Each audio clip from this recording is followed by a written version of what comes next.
Havia em Jerusalém um homem chamado Simeão, homem este justo e piedoso, que esperava a consolação de Israel. E o Espírito Santo estava sobre ele. Revelara-lhe o Espírito Santo, que não passaria pela morte, antes de ver o Cristo do Senhor.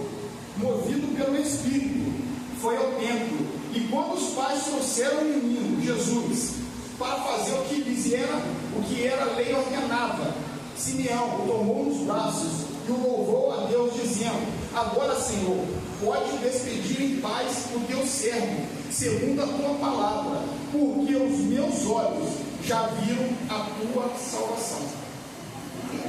Amém? Amém.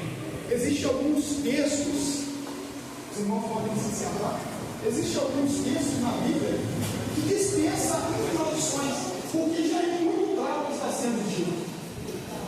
Eu quero dizer aos irmãos nessa noite que, por mais que seja duro para nós admitirmos e nos confronte a respeito do nosso papel como igreja, os dados comprovam e os nossos olhos têm testemunhado o grande avanço da bebida alcoólica nas cidades brasileiras. Isso é muito claro.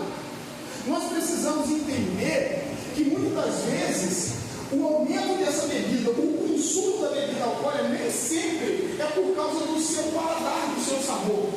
Por trás da bebida estão alguns sentimentos, e na maioria das vezes estão pessoas que têm dificuldade em lidar com perdas, pessoas que têm dificuldade em lidar com seus traumas, pessoas que têm dificuldade em lidar com as suas decepções.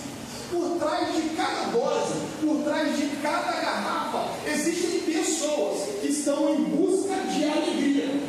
Existem pessoas, por causa do seu cansaço e estar sobrecarregado, têm recorrido a este meio. Mas eu preciso dizer aos irmãos nessa noite, porque a palavra diz o seguinte: vinde a mim, todos os que estão cansados e sobrecarregados, e eu vos aliviarei.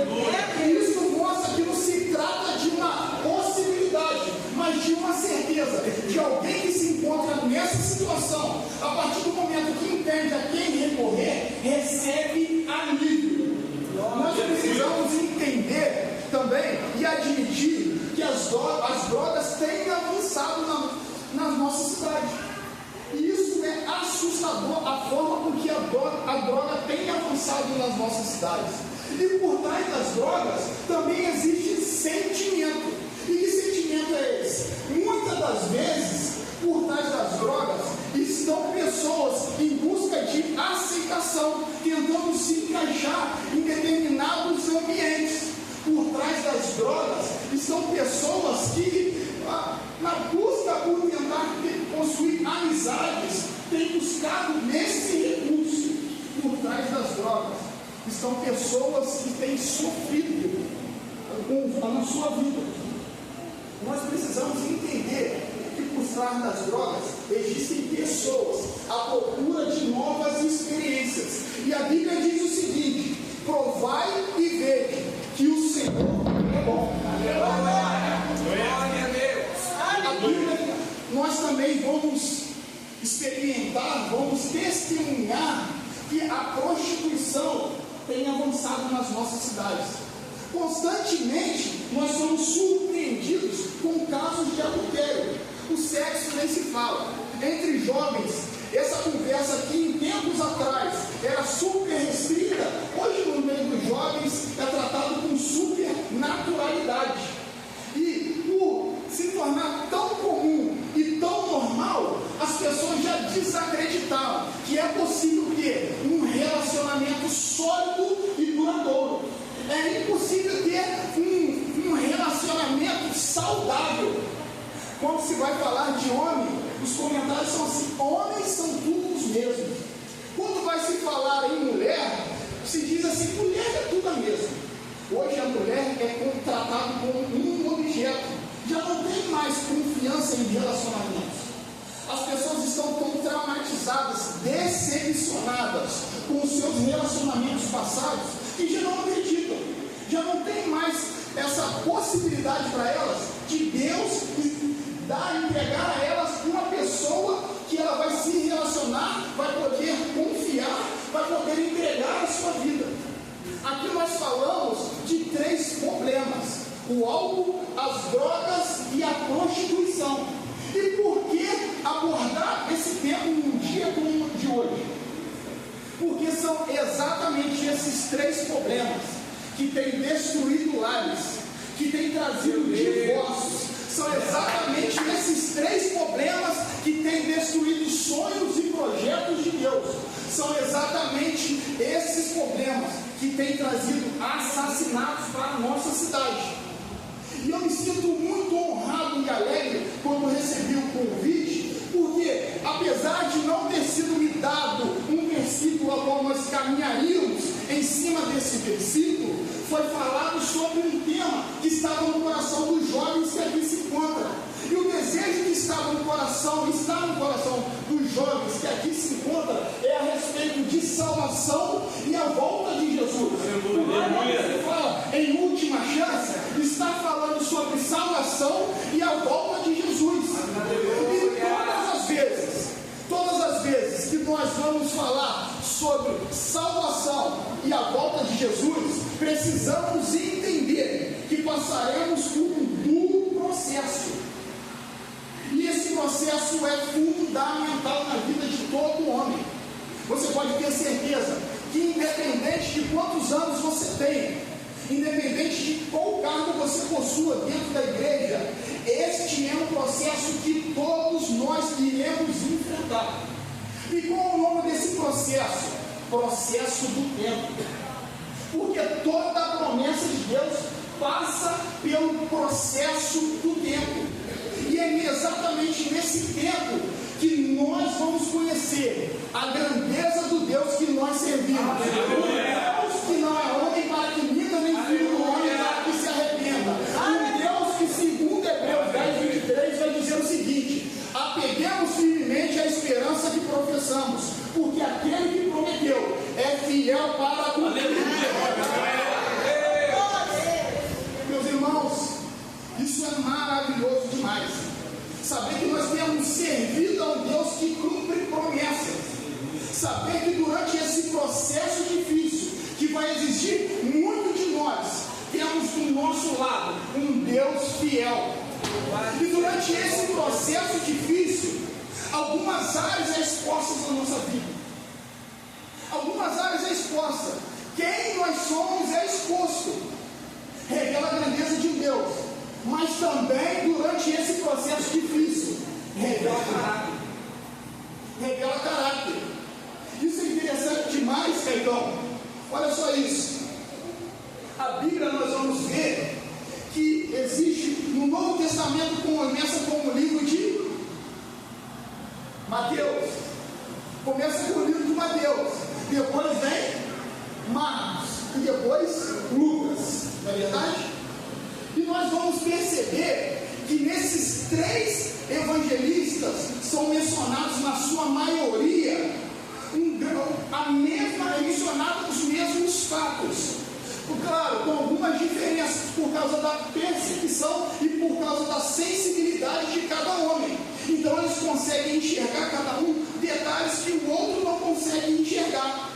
A Bíblia vai dizer que havia em Jerusalém um homem chamado Simeão, que esperava a consolação de Israel.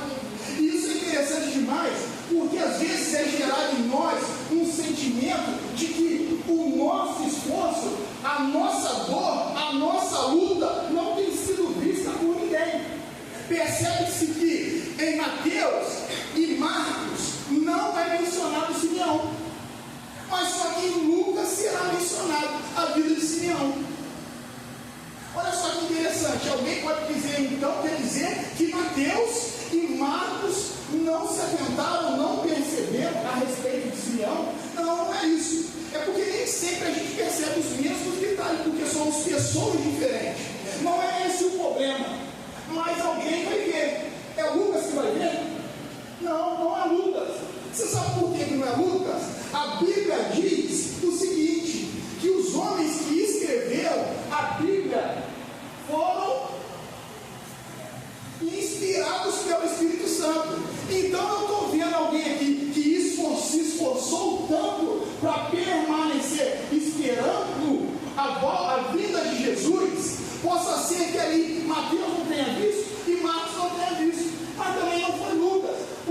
inspirado pelo próprio Deus. Então eu estou vendo Deus dizendo para Lucas: relata que eu vi. Pode ser que muita gente não tenha visto, mas eu vi o joelho no chão, eu vi as orações, eu vi que ele veio cansado, veio arrastado, mas veio. Não foi Lucas, porque Lucas nós sabemos que não foi um discípulo que andou com Jesus, foi alguém que foi buscar informações a respeito do Senhor Jesus.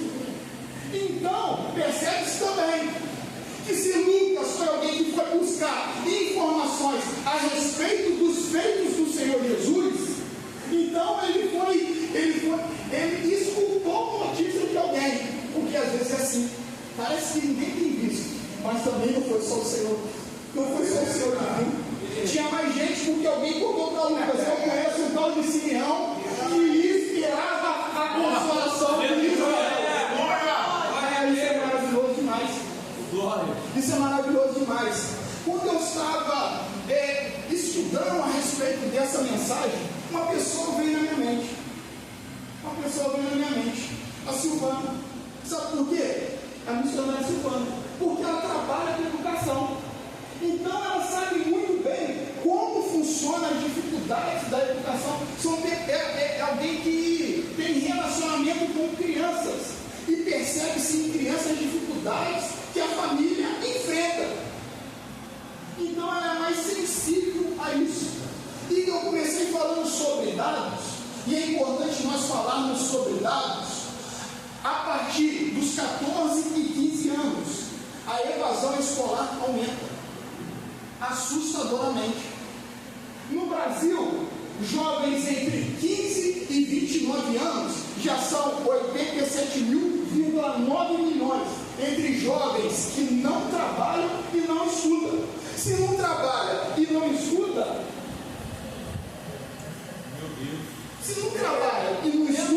aonde vai arranjar dinheiro? Porque muitas das vezes nós ficamos incomodados com pregadores que trazem dados como esse. Mas só que um grande problema por trás desses jovens estão, sabe o quê? Porque eles não esperam o Senhor. Sabe por quê? Porque o caráter de quem espera o Senhor é diferente. O caráter de quem espera o Senhor é diferente. Porque essa mensagem todos os dias queima o coração. Então, se eu vou para o meu trabalho, eu logo lembro: o Senhor está voltando. Então eu não posso estar no meio de conversas que não agradam a Deus. Porque o Senhor está voltando. Então, se eu estou na universidade, eu sei que eu não posso cometer algumas atitudes, porque a mensagem está queimando no meu coração, e a todo tempo eu lembro: Jesus está voltando. Aleluia! Então, quando eu vou, eu estou em casa com a minha mãe, com meu pai, com a minha esposa, eu sei como eu devo agir. Eu devo honrar a minha esposa, eu devo tratar com amor. Mas por quê? Somente porque ela merece? Não, porque Jesus está voltando. E eu sei as condições exigidas por Deus para que nós venhamos entrar no céu. Aleluia! Eu sei. Então, quando essa mensagem está queimando no nosso coração, eu sei, se eu sou um filho, eu devo honrar os meus pais, eu devo ser obediente, porque Jesus está voltando. Se eu sou um funcionário, eu devo ser pontual, eu devo honrar o meu patrão, porque Jesus está voltando. Se eu sou um marido, eu amo a minha esposa, eu respeito a minha esposa, porque Jesus está voltando. Como pai, eu devo ser um pai amoroso, aplicado e preparando uma estrutura. Sabe por quê? O meu filho precisa ter um entendimento que Jesus está voltando. Isso é maravilhoso. Quando eu penso sobre a última chamada, logo me vem à mente: Jesus está voltando. E eu penso: quais têm sido as minhas atitudes? Porque existe condição para entrar no lugar que o Senhor preparou para nós. É interessante nós pensarmos, Pegão, olha só, entre Malaquias e Mateus existe uma folha em branco, não existe? E essa folha se chama período interbíblico, aonde foi 400 anos, aonde Deus não se manifestou de forma coletiva.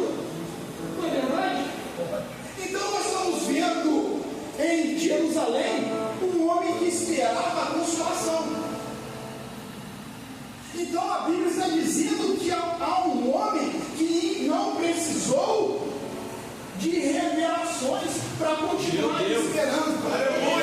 Precisava da promessa de que Jesus estava vindo. Isso é interessante demais, porque alguns meses atrás, quando eu cheguei nessa casa, eu ouvi orando no Senhor.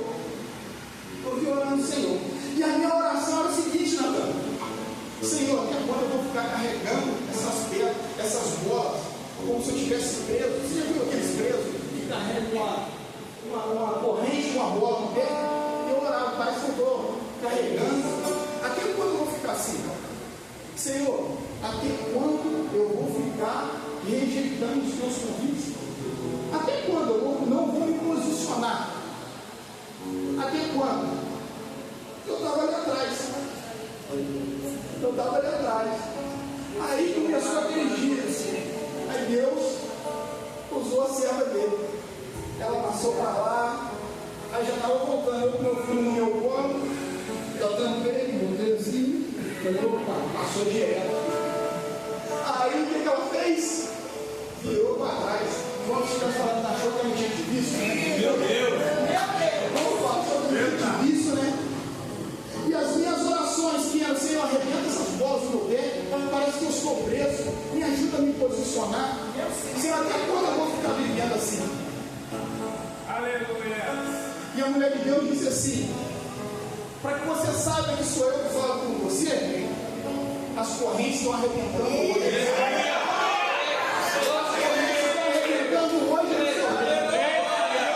E outra coisa, se posiciona.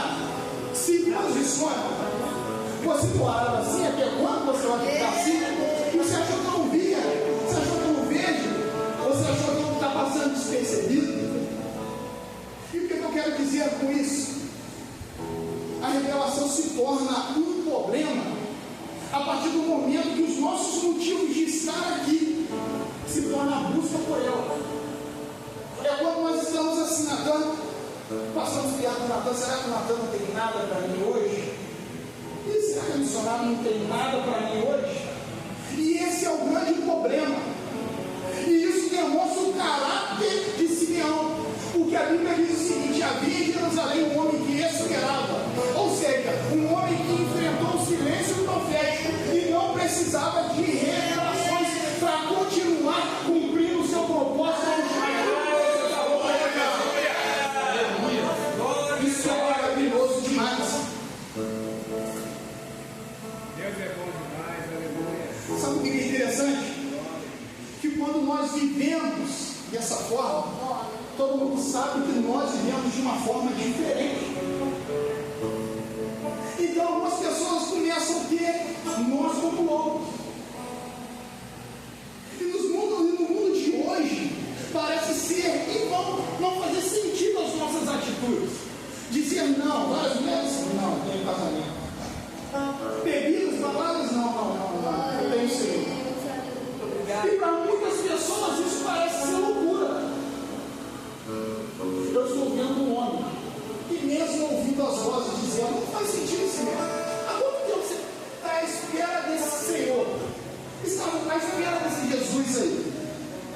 Faz tempo que eu vejo você dizendo que espera e ele não vem. Isso parece que não tem sentido. Olha quanta coisa você está perdendo. Mas eu vejo alguém de caráter. Que a Bíblia vai dizer: havia em Jerusalém um homem que continuava a esperar. Glória a Deus, Espírito de Deus. A espera com Jesus revela maturidade. Caio, vamos fazer uma conta rápida aqui, Caio. Fazer uma conta rápida. Se Jesus nesse momento está sendo apresentado no tempo, Jesus é o bebê, certo? Então quer dizer que Jesus ainda não começou o seu ministério. Muita gente ainda nem conhece o Senhor Jesus. Então pode ser que muitos daqueles que se tornariam discípulos de Jesus, se fossem mais velhos que Jesus, muitos saíram como criança e outros não haviam nem nascido. Ou seja, algumas manifestações de Jesus começaram a partir dos então isso quer dizer que a havia em Jerusalém um homem chamado Simeão, que não dependia de manifestações de sinais, para que ele continuasse esperando o Senhor. Ele não precisava de manifestações sobrenaturais, ele não precisava que o louvor estivesse bom, ele não precisava que a igreja estivesse cheia, ele não precisava de microfone, ele não precisava de carro. Sabe por quê? Ele estava firmado numa promessa, e na certeza de que ele está no Deus que promete e cumpre. Eu sei que é legal. Quando a gente olha para Moisés e vê o grande líder que foi, eu sei que é legal a gente olhar para José. Ele nos inspira, eu sei que nos inspira. Eu sei. A gente se inspira em José pelo alto controle emocional, porque a gente fala e tudo, mas se de repente fosse nós naquela situação, podendo agir com a nossa justiça, eu não sei se a gente agiria daquela mesma forma. A gente se inspira em Moisés, pelo grande líder que foi. Eu sei que a gente se inspira em Davi, né, por ter derrubado um gigante. Eu sei que a gente se inspira. Mas eu entendo aqui que Simeão é um dos maiores exemplos da Bíblia a ser seguido. Sabe por quê? A posição de Simeão, eu ouso dizer que é um nível mais alto que o cristão pode atingir nessa terra. Se você deseja atingir um nível em Cristo, esse nível deve ser de mais esperança na palavra. Porque se nós olharmos para Romanos 5:3, a Bíblia vai dizer o seguinte: não só nisso, mas também nos gloriamos nas tribulações.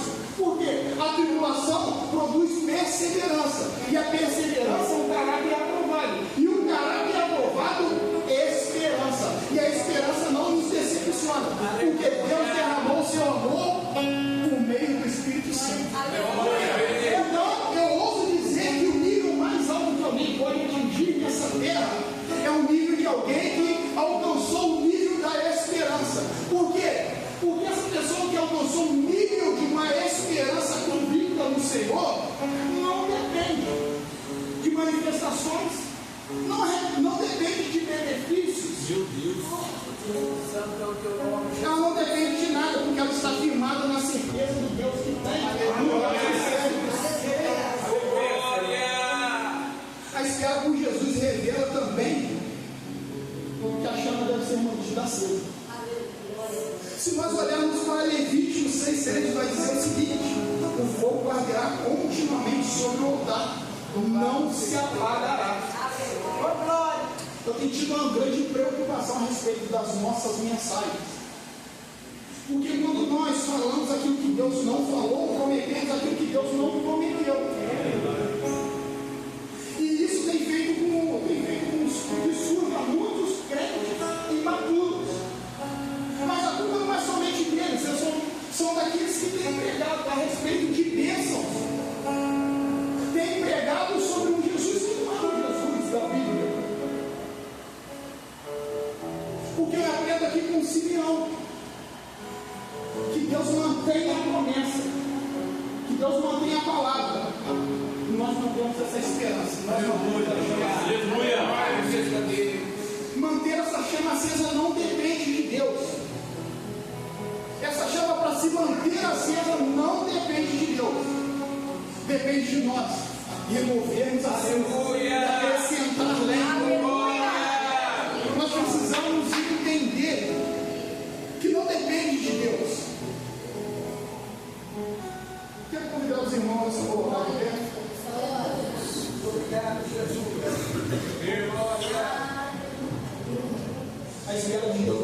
A espera de Jesus revela algumas características em nós, revela quem nós somos. Lendo Atos 6, a Bíblia vai dizer que agora a igreja está crescendo. A igreja está crescendo. Grandes manifestações sobrenaturais do Espírito estão acontecendo. Mas agora vai surgir um problema, uma discussão entre os hebreus de fala grega e os hebreus de fala hebraica. Por quê? As suas viúvas estão sendo prejudicadas na partida do pão.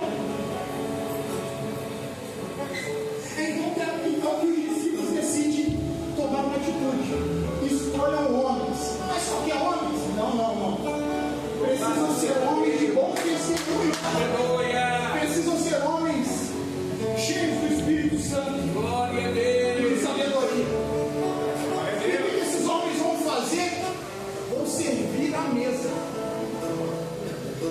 E é interessante que não se sabe antes o que era a função de cada um dentro do ministério. Mas na escolha de servir a mesa, aqueles homens foram escolhidos. E quando eu olho para o capítulo 7, eu vejo que Estevão é um tremendo pregador. Porque vocês sabem que Estevão vai ser acusado de algo que não cometeu no capítulo 7. E eu fico impressionado com a forma que Estevão vai se defender. A sua maturidade, a sua capacidade emocional de se defender. E somente alguém cheio do Espírito Santo tem essa capacidade de se mover, de se defender e agir assim em momentos como esse. Mas o que eu quero dizer? Existem pessoas que estão preocupadas com a volta de Jesus. Mas existem pessoas que zelam para que essa mensagem continue sendo dita. E de repente não era a vontade de Estevão servir a mesa, não era a vontade de Nicolau, Nicanor, Timon, não era essa de repente a vontade dele, servir a mesa, mas entendendo que pessoas precisam ouvir e sabendo do prejuízo que é negligenciar essa mensagem que Jesus está voltando, porque nós vamos ver lá em Juízes, bastou com que a geração de Josué morresse para que um povo já não conhecesse mais Deus, ou seja, a negligência em continuar transmitindo essa mensagem, a mensagem que protege as bênçãos, a promessa que faz com que bênçãos futuras sejam alcançadas. Então eu vejo Estevão não preocupado com a sua posição, se ele é bom pregador, se ele discursa bem, se é essa posição que ele está ou não. A preocupação de Estevão é essa: eu preciso servir a mesa. Se o problema hoje é servir a mesa, se esse é um problema que pode fazer com que a mensagem continue sendo transmitida, eu sirvo a mesa.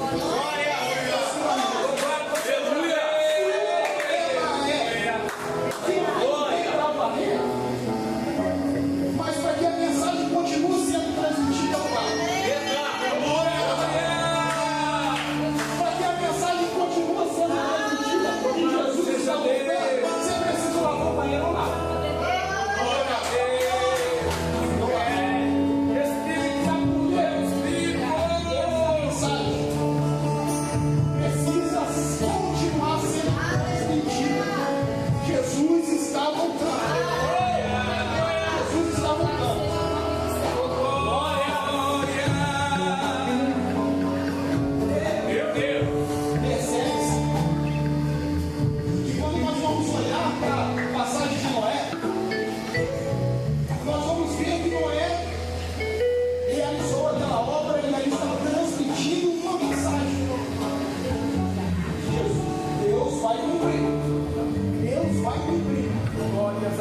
Nós vamos ver que Moisés ao subir para o monte, passar 40 dias, 40 noites, ele passava da lei. E as tábuas da lei tinham um objetivo: direcionar, proteger, parar, ter regras. Percebe-se que Davi está dizendo o seguinte: